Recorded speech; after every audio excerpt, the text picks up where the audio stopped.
Ještě si pojďme připomenout, jaké jsou sázkové kurzy těsně před startem velké ceny města Pardubic. Morning Let 2,15, takže svěřenec trenéra Olehly v pozici největšího favorita, i přesto, že na startu loňská vítězka velké 16, její aktuální kurz 3:1, Maskul 8:1, tak ten jeho kurz se vyšplhal poměrně vysoko. Sázející zřejmě nevěří 14letému veteránovi. Naopak Jung 7 a Amandgris také 7, takže kurz Amandgrise spadl dolů. Naopak jdou nahoru kurzy numera 2 Hirsche, také Korinky, Pučiho, Moon, Jaguara i Arese na 30:1. A Potenzo 200:1, takže opět hra s vysokými čísly. Kdo si chce vsadit na Potenza, má možnost. 200:1 je v skutku lukrativní nabídka. Z věže rozhodčích byl dán pokyn ke startu. Už jsem říkal, 27 překážek a bez 200 metrů nebo bez 200 metrů 6 kilometrů. Dlouhý dostih, který může být rychlý a může být také pomalý. Záleží na tom, jak se jezdci rozhodnou. Starterka Froňková už si řadí všech 12 účastníků tohoto dostihu.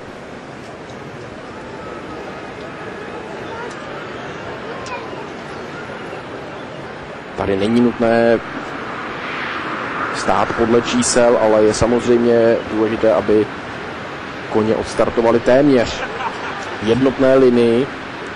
Nikdy se to nedá ohlídat dokonale, ale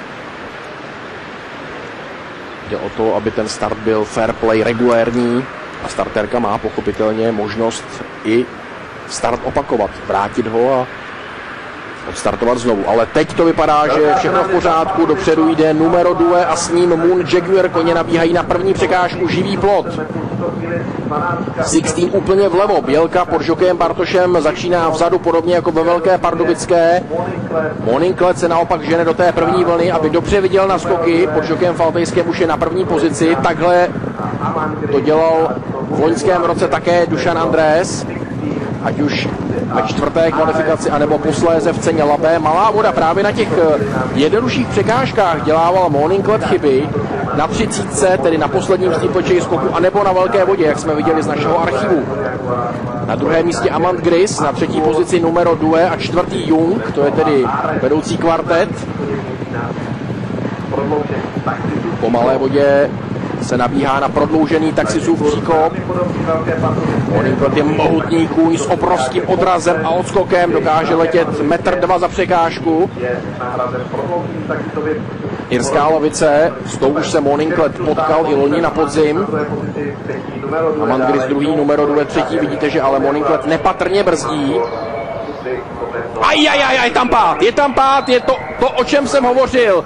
Morning Let zůstává pod irskou lavicí, teď se mu tam snaží Jan Faltejsek trochu pomoci na nohy. A pokračuje se dál bez největšího favorita. To je přesně to, o čem hovořil trenér Olehla. Ještě je to nevybroušený diamant, který má občas strach z nějakých překážek. A irská lavice mezi ně bude možná v budoucnu patřit. Dnes ale zastavila Morning Leta. Problémy Tomáše Hurta a Počiho na Popkovickém skoku, ale Poči zůstal dál v dostihu. Na prvním místě tedy Amandgris, na druhé pozici numero 2, na třetím místě Jung, čtvrtý je Hirsch, pátý Moon Jaguar.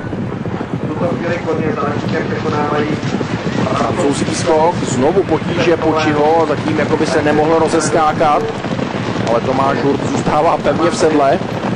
Není to pomalý dostih, když je ze hry venku Morning Let.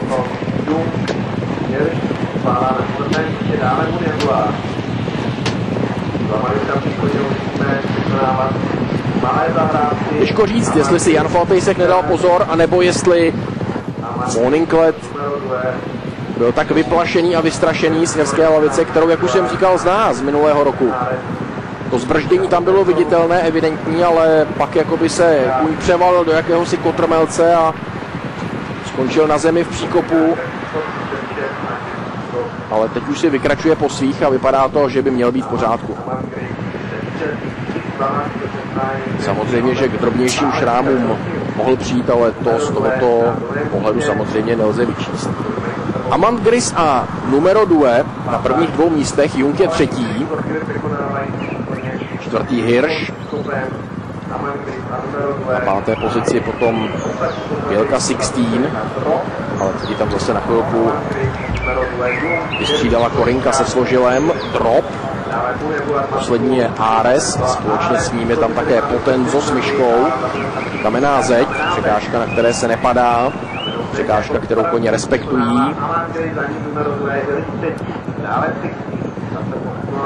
Nabíhá se na hadí příkop a pak na velkou vodu. Už jsem hovořil o tom, že velká voda zastavila hodně favoritů v posledních 2 sezónách. Tak nejprve hadí příkop, Amand Gris a numero 2 v dobrém tempu. Korinka s Pavlem Složilem v potížích, podobně jako Ares s Kélem, ale pokračují všichni. Numero 2 je rozeným tempařem a ukazuje to i teď a Amand Gris také pluje na vlně rychlého tempa, krásně přeskočil Amand Gris velkou vodu, Jung tam nechal zadní nohy a teď tam vystupuje Jaroslav Myška ze sedla Potenza. A Jung měl stejné problémy jako loni Morning Let, jako dnes Inkasentka. Ta velká voda je opravdu pro některé koně příliš dlouhá. Moon Jaguar a Marcel Novák je ze sedla, takže na velké vodě skončil Potenzo na malém taxisově příkopu Moon Jaguar. A jsme na velkých zahrádkách a koně vepředu zrychlují tempo, tedy Amand Gris a numero 2. Složil pobízí Korinku bičíkem, Hirsch zůstává třetí, 16 čtvrtá.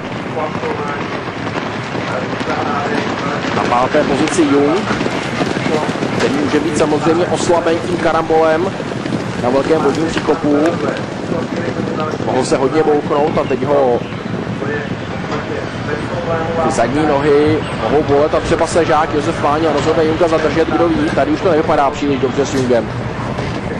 Ta ztráta té druhé pětice začíná být čím dál větší. Amand Gris a numero 2 utahali své soupeře a vepředu zůstávají už jen Hirsch a 16. Jung je 5., Korinka 6., Poči 7., Ares 8. A ještě je tam také pochopitelně Maskul, ale ten pod šokovým Jiřím Kouskem cválá s Aresem daleko vzadu. Spokan je to spolehlivý, ale přeci na 14 let už je tohle asi rychlé tempo. Kdo ví, třeba Maskul ještě zabere. Švídlo z hangáru. A pole se začíná trochu vyrovnávat, také Jung se dotahuje. Amand Gris numero 2. Hirsch tam měl problémy. Maskul stále poslední pod Jiřím Kouskem. Tak uvidíme, jestli teď bude Maskul mít z čeho vzít ještě energii a síly. Ale hodně se to svrklo a suklo, což je určitě dobrá zpráva pro ty jezdce, kteří se pohybovali vzadu. Vepředu nic nového, stále Amand Gris, ten bílý valach a za ním numero 2, třetí už je blízko, třetí už je 16. Koně jsou naposledy v oranici, čeká na ně velký Havlův skok. Ještě poslední velmi obtížná překážka. Hirsch 4. problémy znovu Korinka a Ares, ale oba se s tím srovnali, tak teď oranice a pak už je výběh na trávu.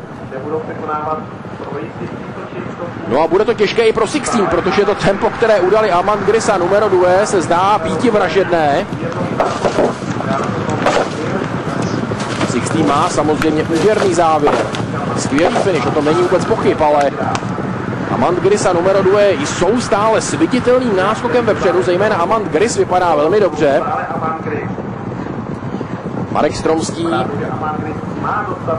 odhadl skvěle to tempo a kvůli ze stáje Hřebčík Albertovec si vede náramně. 16 je teď posouvaná blízko k numero 2. Jung 4. nebo možná 5. je tam také Hirsch. Maskul už trochu vzadu. Cílová rovinka, vydrží Amand Gris se silami až do závěru nebo ne. Numero 2 je 2. 16 se před něj v oblouku nedostala. Poslední překážka, Amand Gris, 16 na 3. místě, numero 2 k bariéře, Hirsch 4. tak Josef Bartoš pobízí pouze rukama 16, ale mám pocit, že se k Amand Grisovi nedostane. Možná ještě numero 2 to zkusí, ne.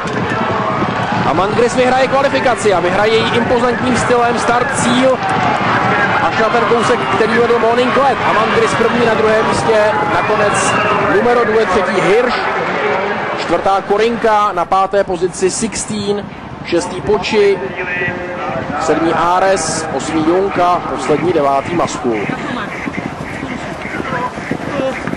Takže 9 koní dokončilo první kvalifikaci na Velkou Pardubickou, nedokončili Morning Let, Moon, Jaguar a také Potenzo. Všechny 3 karamboly jsme viděli.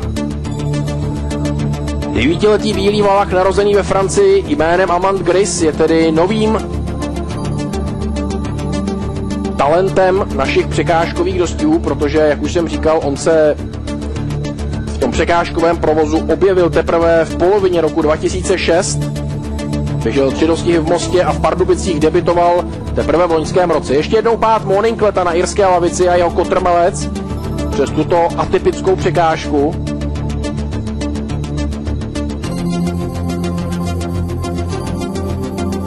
Situace z velkého vodního příkopu, Amand Gris první, numero 2 druhý, ale zadní nohy nechává v příkopu Jung.